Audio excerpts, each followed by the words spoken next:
Hi friends, welcome to my channel. Chinti నా కొడుకు అన్న విద్యాని చంప పగలగొట్టి రోహిణి ఆడుతున్న నాటకాన్ని బయటపెట్టిన విద్యా తండ్రి షాక్లో ప్రభావతి. అసలు ఇదంతా ఎలా జరగబోతుంది? చింటూ తన కొడుకని విద్య ఎందుకు ఒప్పుకుంది? అదే టైంకి విద్యా తండ్రి ఎలా వచ్చాడు, ఏం జరిగింది అనేది ఈ వీడియోలో తెలుసుకుందాం. చివరి వరకు స్కిప్ చేయకుండా చూసేయండి. ట్విస్ట్ అయితే అదిరిపోతుంది. మనోజ్ అయితే ఇక ఇంటికి వస్తాడు. ప్రభావతిని అడుగుతూ ఉంటాడు, రోహిణి ఇంకా పార్లర్ నుంచి రాలేదా అమ్మా అని అంటూ ఉంటే, లేదురా ఇంకా రాలేదు, ఎందుకు ఆలస్యమైనట్టుంది అని ప్రభావతి అంటూ ఉంటుంది. అదేంటమ్మా, ఈ పాటికి వచ్చేయాలి కదా, నేను ఫోన్ చేస్తుంటే ఫోన్ స్విచ్ ఆఫ్ వస్తుంది అని అంటూ ఉంటాడు మనోజ్. ఫోన్ స్విచ్ ఆఫ్ రావడం రేంట్రా, మళ్ళీ ఒకసారి ఫోన్ చేయని అంటూ ఉంటుంది ప్రభావతి. అప్పుడు ఇక రోహిణి అయితే ఇంటికి వస్తుంది. రోహిణిని చూసి, ఏంటి రోహిణి, నీకెన్నిసార్లు ఫోన్ చేసినా ఫోన్ స్విచ్ ఆఫ్ వస్తుంది ఏంటి, ఏం జరిగింది అని అడుగుతూ ఉంటే, ఏం లేదు మనోజ్, ఫోను ఛార్జింగ్ అయిపోయింది అంతే అని అంటూ ఉంటుంది రోహిణి. ఏంటి అంతలా అలసిపోయావా, అలా నీరసంగా కనిపిస్తున్నావే అని అడుగుతూ ఉంటాడు మనోజ్. అవును మనోజ్, చాలా నీరసంగా ఉంది అని లోపలికైతే రోహిణి వెళ్ళిపోతుంది. అప్పుడు ఇక మనోజ్ అయితే, అమ్మ ఏం వంట చేసావు ఈరోజు అని అడుగుతూ ఉంటాడు. ఏంట్రా, నేనే చేస్తున్నానేంటి వంట, అదేదో తగలబెట్టినట్టుందిలే, వెళ్ళి ఫ్రెష్ అప్ అయ్యిరా, రోహిణిని కూడా తీసుకురా, అసలే నీరసంగా ఉంది, భోజనం చేదురుగాని అని అంటూ ఉంటుంది ప్రభావతి. ఏ మీనా, వంట పూర్తయిందా అని అంటూ ఉంటే, పూర్తయింది అంటూ ఉంటుంది మీనా. తర్వాత ఇక రోహిణి అయితే బాధపడుతూ ఉంటుంది బెడ్ మీద కూర్చొని. అప్పుడే మనోజ్ వచ్చి, ఏమైంది రోహిణి, ఎందుకు అలా బాధపడుతున్నావు, ఏం జరిగింది అని అడుగుతూ ఉంటే, ఏం లేదండి అని అంటూ ఉంటుంది మనోజ్తో. రోహిణి అయితే, రోహిణి ఏదో దాచిపెడుతుంది, తనకేదో సమస్య వచ్చినట్టుంది అని మనోజ్ అనుకుంటూ ఉంటాడు. తర్వాత ఇక రోహిణి అలాగే మనోజ్ ఇద్దరు కూడా భోజనానికని కిందకి వస్తారు. భోజనం చేస్తుంది కానీ రోహిణి అయితే సరిగ్గా తినదు. 2 ముద్దలు తినేసి తను ఇక పైకి లేచి వచ్చేస్తుంది. అప్పుడే ఇంకా అదంతా చూసి ఇక షాక్ అయిపోతూ ఉంటాడు మనోజ్ అయితే. ఎందుకు రోహిణి ఇలా ప్రవర్తిస్తుంది, ఏమైంది అని అనుకుంటూ ఉంటాడు. అప్పుడే ఇక రోహిణి లోపలికి వెళ్ళి పడుకుంటుంది. పడుకున్న రోహిణిని చూసి, ఏమైంది రోహిణి, నువ్వేదో దిగులుగా కనిపిస్తున్నావు, ఏం జరిగింది అని అడుగుతూ ఉంటాడు మనోజ్. అప్పుడే రోహిణి, ఏం లేదు మనోజ్, ఏదైనా సమస్య ఉంటే నీతో చెప్తాను కదా, నన్ను విసిగించుకో, పదే పదే అడక్కు నన్ను అని అంటూ ఉంటుంది రోహిణి. ఇక తరువాత రోహిణి బాగా మత్తుగా నిద్రపోతూ ఉంటుంది. ఇంతలో రోహిణికి విద్య అయితే ఫోన్ చేస్తూ ఉంటుంది.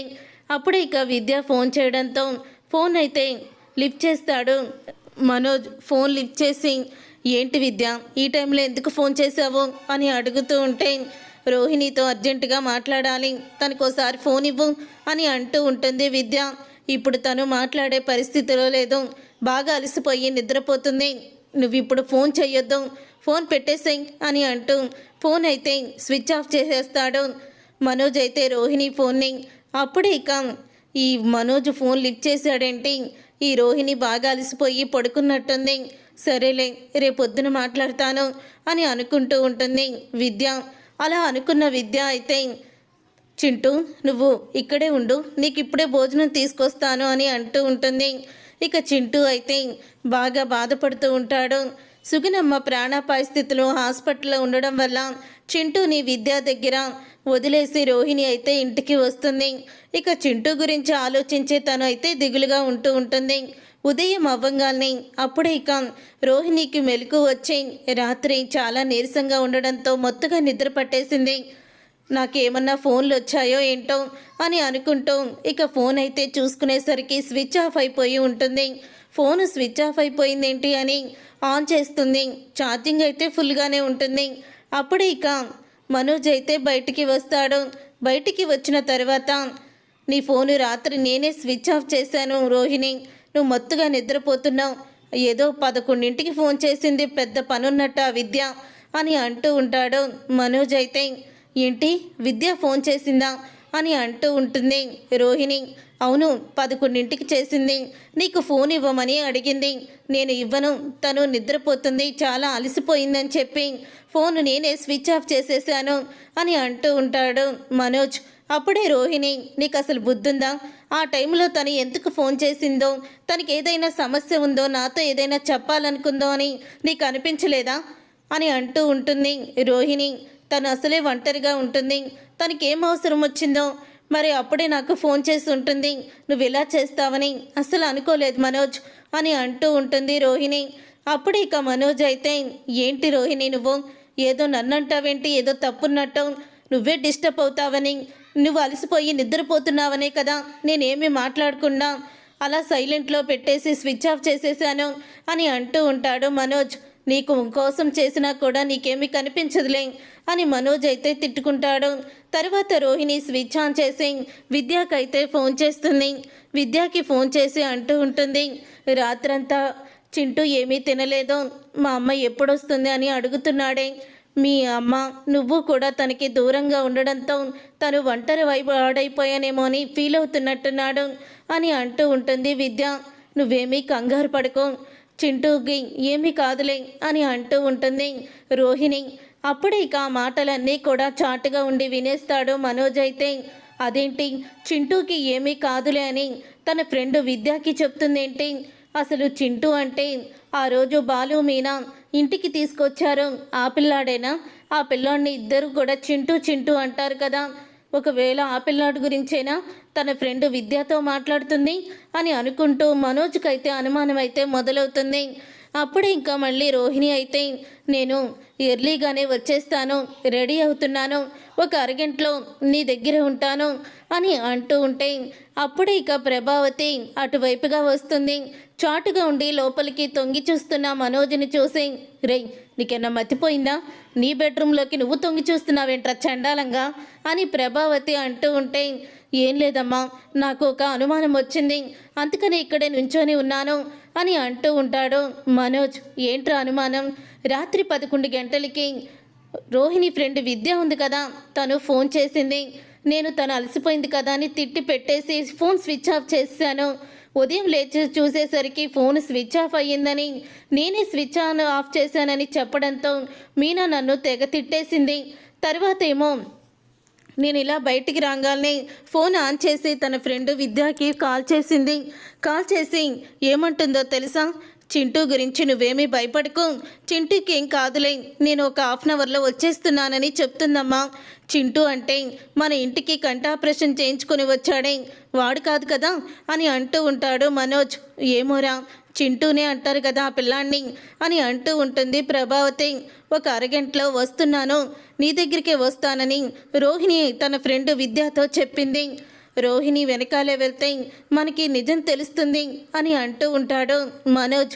సరేరా, రోహిణికి తెలియకూడదు, మళ్ళీ తన్నేదో అనుమానిస్తున్నామనుకొని మళ్ళీ తను బాధపడుతుంది అని అంటూ ఉంటుంది ప్రభావతి అయితే. సరేనమ్మా, తనేమీ బాధపడదులే కానీ పద ముందు వెళ్దాం హాల్లోకి అని హాల్లోకి అయితే ఇద్దరు వెళ్ళిపోతారు. ఇంతలో రోహిణి రెడీ అయిపోయి కంగారుగా బయటికి వస్తూ ఉంటుంది. అప్పుడే ఇక మీనా అయితే, రా రోహిణి టిఫిన్ చేద్దు కానీ అని అంటూ ఉంటే, ఇప్పుడు వద్దు మీనా, చాలా అర్జెంటు పనుంది, నేను వెళ్ళాలి అని టిఫిన్ చేయకుండానే తను అయితే చాలా గబగబా పరిగెత్తుతూ వెళ్తూ ఉంటుంది. ఏంటమ్మా రోహిణి, టిఫిన్ కూడా చేయకుండా వెళ్ళిపోతే ఎలా చెప్పు, టిఫిన్ చేయవచ్చి అని ప్రభావతి అంటుంది. లేదత్తయ్య, అక్కడ క్లయింట్ ఎదురు చూస్తున్నారు, నేను త్వరగా వెళ్ళాలి అని రోహిణి కంగారు పడుతూ వచ్చేస్తుంది. అప్పుడే మనోజ్ అయితే అంటూ ఉంటాడు ప్రభావతితో, చూసావమ్మా తను ఎంత కంగారు పడుతూ వెళ్తుందో, పైగా పార్లర్కి వెళ్ళాలి అని చెప్తుంది, తను విద్య దగ్గరికే వెళ్తుంది అని అంటూ ఉంటాడు మనోజ్ అయితే. సరే ముందు వెళ్దాం పదా అని ఇద్దరు కూడా రోహిణిని ఫాలో అవుతూ వెళ్తూ ఉంటారు. అలా రోహిణిని ఫాలో అవుతూ వెళ్ళిన తర్వాత ఇక రోహిణి అయితే విద్య ఇంటికైతే వెళ్తుంది. విద్య ఇంటికి వెళ్ళాక అప్పుడు ఇద్దరూ కూడా దిగి లోపలికి వెళ్ళబోతుండగా విద్య అయితే చింటూని తీసుకొని రోహిణి వచ్చిన ఆటోలోనే ఎక్కుతుంది. అప్పుడే చింటూని చూసి, అంటే రాత్రి ఫోన్లో చింటూ గురించి మాట్లాడింది కదా రోహిణి, ఈ చింటూయే ఇప్పుడు కన్ఫర్మ్ అయిపోయింది. అసలు ఈ చింటూ విద్య దగ్గర ఎందుకున్నాడో, రోహిణి వీళ్ళిద్దరిని కలవడానికి ఎందుకు రహస్యంగా వచ్చింది, ఏమీ అర్థం కావడం లేదే అని అంటూ ఉంటుంది ప్రభావతి అయితే. వాళ్ళని ఫాలో అయితే అర్థమవుతుందమ్మా అని మనోజ్ అంటాడు. సరే వెళ్దాం పదా అని మళ్ళీ రోహిణిని ఫాలో అవుతూ వెళ్తూ ఉంటారు. ఇక ప్రభావతి మనోజ్ అయితే వాళ్ళిద్దరిని ఫాలో అవుతూ అయితే వెళ్తూ ఉంటారు. అసలు ఏం చేస్తుందిరా రోహిణి, నాకు అర్థం కావడం లేదు అని అంటూ ఉంటుంది. మనోజ్ అయితే అదే నాకు అర్థం కావడం లేదమ్మా అని అంటూ ఉంటాడు మనోజు. తరువాత ఇక ఇద్దరు కూడా హాస్పిటల్కి వెళ్తారు, విద్యా రోహిణి. వాళ్ళ వెనకాలే ఇక మనోజ్ రోహిణి కూడా వస్తూ ఉంటారు. అప్పుడే ఇక రోహిణి విద్య సుగుణమ్మ దగ్గర నుంచొని ఉండడం అదంతా కూడా మనోజు ప్రభావతి చూసేస్తారు. చూసేసిన తర్వాత అప్పుడే ఇక నర్సు లోపలికి వెళ్ళేటప్పుడు ఇక అంటూ ఉంటుంది. ప్రభావతి అయితే నర్సుని అడుగుతూ ఉంటుంది. వాళ్ళు ఎవరమ్మా బెడ్ మీద ఉన్న ఆమె, వాళ్ళకి ఏమవుతుంది అని అడుగుతూ ఉంటే ఆమె బెడ్ మీద ఉన్న ఆవిడకి హార్ట్ అటాక్ వచ్చిందమ్మా, పక్కనే ఉంది వాళ్ళ కూతురు, ఈ పక్కన వాళ్ళ మనవడు అని అంటూ నర్సు అయితే చెప్తుంది. ఆ మాట విని ఒక్కసారి మనోజ్ ప్రభావతి ఇద్దరు కూడా షాక్ అయిపోతూ ఉంటారు. ఇక మనోజ్ అయితే అదేంటమ్మా రోహిణిని కూతురు అంటుంది, చింటూనేమో రోహిణి కొడుకంటుంది ఏంటి నర్సు, నాకేమీ అర్థం కావడం లేదు అని మనోజ్ అయితే అంటూ ఉంటాడు. రే, ఇది హాస్పిటలు, మనం ఏది తెగించి అడిగినా అందరూ మన ముఖాలే చూస్తారు, కాబట్టి వీళ్ళిద్దరినీ కూడా ఇంటికి పిలిచి అడుగుదాము అని అంటూ ఉంటుంది ప్రభావతి. అప్పుడే ఇక మనోజ్ అయితే సరేనమ్మా నువ్వు చెప్పినట్టే చేద్దాము అని ఇంటికైతే వెళ్తారు. ఇదేంటి తల్లి కొడుకులు మళ్ళీ ఎవరి కొంప ముంచడానికి వెళ్ళొస్తున్నారు అని బాలు అయితే వాళ్ళిద్దరిని చూసి అడుగుతూ ఉంటాడు. రే, మా గురించి నీకెందుకురా, నీ పనేదో నువ్వు చూసుకోపో అని అంటూ ఉంటాడు. మనోజ్ అయితే నా పని చూసుకోవడానికే వెళ్తున్నానులే, నా ట్రిప్ నాకుంది, నువ్వంటే బిజినెస్ మ్యాన్ కదా, ఖాళీగా కూర్చుంటావు అని బాలు అయితే వెళ్ళిపోతాడు ట్రిప్ ఉందని. తర్వాత ఇక రే ఫోన్ చేయరా, ఫోన్ చేసి ఆ రోహిణిని ఆ విద్యాని కూడా రమ్మను అని అంటూ ఉంటుంది ప్రభావతి. అప్పుడే ఇక మనోజ్ అయితే రోహిణికి ఫోన్ చేస్తాడు. రోహిణికి ఫోన్ చేసి రోహిణి అర్జెంటుగా మీ ఫ్రెండ్ విద్యాని తీసుకొని ఇంటికి రావా, నీతో కాస్త పనుంది, అర్జెంటుగా రండి అని అంటూ ఉంటాడు. మనోజ్ అయితే మా ఫ్రెండు విద్యానా, ఎందుకు మనోజ్ అని అడుగుతూ ఉంటుంది రోహిణి. ఏం లేదు, బిజినెస్ గురించే కొంచెం మాట్లాడాలి, తనని తీసుకొనిరా నువ్వు అని అంటూ ఉంటాడు మనోజ్ అయితే. అప్పుడే రోహిణి అయితే ఇదేంటే మనోజ్ నిన్ను తీసుకొని ఇంటికి రమ్మంటున్నాడు అని అంటూ ఉంటుంది రోహిణి. నన్నెందుకు, నేనేం చేశాను అని అడుగుతూ ఉంటుంది విద్య. ఏమోనే, నిన్ను కూడా తీసుకురమ్మని అర్జెంటుగా రమ్మని అంటున్నాడు, పద వెళ్దాం అని అంటూ రోహిణి అయితే విద్యాని తీసుకొని ఇక ఇంటికైతే వస్తుంది. బాలు ట్రిప్కని వెళ్తాడు కదా, బాలు ట్రిప్కి వెళ్ళినప్పుడు రైల్వే స్టేషన్లో ఒక అతనైతే బాలు కార్ అయితే ఎక్కుతాడు. ఎక్కడికి తీసుకువెళ్ళాలండి మిమ్మల్ని అని అడుగుతూ ఉంటే అప్పుడే ఇక అతనైతే ఇదో ఈ అడ్రస్కే బాబు అని అంటూ అడ్రస్ అయితే చూపిస్తాడు. ఓ ఈ అడ్రస్సా, నాకు తెలుసులేండి అని బాలు అయితే ఇక కారులో బయలుదేరుతాడు. ఇంతలో రోహిణి విద్య అయితే ఇంటికి వస్తారు. అప్పుడే ఇక ప్రభావతి అయితే మీరిప్పుడు ఎక్కడి నుంచి వస్తున్నారు అని ప్రభావతి ఇద్దరిని కూడా అడుగుతూ ఉంటుంది. ఏంటత్తయ్య అలా అడుగుతున్నారు, మేమెక్కడి నుంచి వస్తాము, పార్లర్ నుంచి వచ్చాము అని అంటూ ఉంటుంది రోహిణి. అప్పుడే ఏంటి విద్య, రోహిణి చెప్తుంది నిజమేనా, మీరు పార్లర్ నుంచి వచ్చారా అని అడుగుతూ ఉంటాడు. మనోజ్ అయితే అవును మనోజ్, అదేంటి అలా అడుగుతున్నావు అని అనగానే అప్పుడే ఇక అదేంటి మేమిద్దరం కూడా మీ ఇద్దరిని హాస్పిటల్లో మన ఇంటికి వచ్చింది ఒక పెద్ద ఆవిడ మనవాడిని తీసుకొని, ఆవిడ బెడ్ మీద ఉండగా ఆ పిల్లాడు పక్క నుంచొని ఉండగా మీ ఇద్దరిని మేము ఐసీయూలో చూసాము అని అంటూ ప్రభావతి నిజాన్ని బయట పెడుతుంది. అప్పుడే ఇక ఆ మాట విని రోహిణి విద్య ఇద్దరు కూడా షాక్ అయిపోతూ ఉంటారు. ఇక రోహిణి విద్య ఇద్దరు కూడా షాక్ అయిపోతూ ఏంటే మా అత్తగారు మనల్ని హాస్పిటల్లో చూసేసినట్టుంది అని స్టన్ అయిపోతూ ఉంటుంది రోహిణి. చెప్పు రోహిణి, అక్కడ ఉన్న నర్స్ అయితే పక్కనే ఉన్న ఆమె ఆవిడ కూతురు, అలాగే ఆ పిల్లాడు చింటూ వాళ్ళ అబ్బాయి అని చెప్పారు. అసలు ఆవిడ మీ అమ్మ, ఆ పిల్లాడు నీ కొడుకా అని అడుగుతూ ఉంటే అదేంటత్తయ్య అలా మాట్లాడుతున్నారు, నేను వాళ్ళ అమ్మాయినేంటి, తను నాకు తల్లేంటి, వాడు నాకు కొడుకేంటి, మీకు అనుమానమా నా మీద అని అడుగుతూ ఉంటే అనుమానం కాదు, క్లారిటీ తీసుకోవాలి నేను ఇప్పుడు, చెప్పు అని అడుగుతూ ఉంటుంది ప్రభావతి. ఏంటి సుగుణమ్మ గారు హాస్పిటల్లో ఉన్నారా, సుగుణమ్మ కూతురు మన రోహిణియా అంటూ ఉంటుంది మీనా. ఏయ్ ఆగవే, ఇంకా క్లారిటీయే రాలేదు, నువ్వెక్కడికి వెళ్ళిపోతావేంటి, నువ్వు చెప్పు అని రోహిణిని నిలదీస్తుంది. అందరూ కూడా హాల్లోకి వచ్చి ఇక ప్రభావతి మాటలకి ఆశ్చర్యపోయి చూస్తూ ఉంటారు. అప్పుడు ఇక రోహిణికి ఏం చెప్పాలో అర్థం కాదు. దొరికిపోయావే నువ్వు, అడ్డంగా ఇరుక్కుపోయావు అని విద్య అయితే మనసులో కంగారు పడుతూ ఉంటుంది. అప్పుడు ఇక రోహిణి అయితే క్షమించండి అత్తయ్య, మీ దగ్గర ఒక నిజాన్ని దాచిపెట్టాను అని అంటూ ఉంటుంది రోహిణి. అమ్మో రోహిణి నిజం చెప్పేస్తున్నట్టుంది అని విద్య అయితే చాలా కంగారు పడిపోతూ ఉంటుంది. అప్పుడు ఇక కంగారు పడిపోతూ ఉంటే ఇంతలో ఏంటా నిజం అని అడుగుతూ ఉంటుంది ప్రభావతి. ఆ పెద్దావిడ ఆ అబ్బాయి చింటూ ఎవరో కాదో మన విద్యకి కన్న కొడుకు కన్న తల్లి అని విద్య మీదకి ఆ నిందని నెట్టేస్తుంది రోహిణి. ఒక్కసారి విద్య షాక్ అయిపోతూ ఉంటుంది. ఇక అందరూ కూడా షాక్ అయిపోతూ ఉంటారు. అంటే ఆ పెద్దావిడ కూతురు దుబాయ్లో ఉంటుందని ఆవిడ చెప్పింది, అదంతా కూడా అబద్ధమేనా? విద్యనే ఆవిడ కూతురా? అసలు నీకు బుద్ధుందా విద్య? కొడుకుని తల్లిని వదిలేసి ఇక్కడ నీ జీవితాన్ని నువ్వు చూసుకున్నావా అని అంటూ ఉంటుంది మీనా. అప్పుడే ఇక మీనా అది విని వెంటనే బాలుకి ఫోన్ చేస్తుంది. ఇక బాలుకి ఫోన్ చేసి ఎక్కడున్నారండి, ఇక్కడ అసలు ఎలాంటి నిజం తెలిసిందో తెలుసా మీకు? సుగుణమ్మ గారు చింటూ ఇక ఇద్దరూ కూడా ఎవరో అనుకున్నామో సుగుణమ్మ కూతురు ఎవరో కాదో విద్యానే అని అంటూ ఉంటే ఏంటి విద్యానా? రోహిణి ఫ్రెండు పార్లమ్మ ఫ్రెండు విద్యానా అని అంటూ బాలు సడన్ బ్రేక్ వేస్తాడు. అవునండి, మీరు త్వరగా ఇంటికి రండి అని అంటూ ఉంటుంది మీనా.